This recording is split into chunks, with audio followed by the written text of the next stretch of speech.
Hello friends, cancer, कर्करोग की फुफ्फुसाचे cancer, चा कॅन्सर, पोटाचे कॅन्सर, लिव्हर, यकृत, पित्ताशय, आतडी, स्त्रियामध्ये गर्भपिशवी, युटरस, सर्व्हिक्स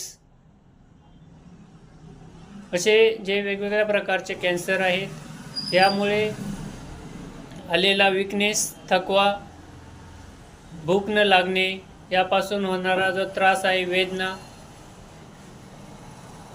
हे कमी करण्यासाठी, पेन कमी करण्यासाठी हायड्रेस्टिस मदर टिंक्चर हे अत्यंत उपयुक्त असे होमिओपॅथिक मेडिसिन आहे. मदर टिंक्चर हे एक सप्लिमेंटरी टॉनिक म्हणून आपण याचा उपयोग केल्याने आपल्याला चांगला फायदा भेटतो. त्यामुळे विकनेस, अशक्तपणा कमी होतो, ॲपेटाईट, भूक वाढते आणि कॅन्सरमुळे होणाऱ्या ज्या वेदना आहेत, त्रास आहे, हे कमी होण्यास मदत होते.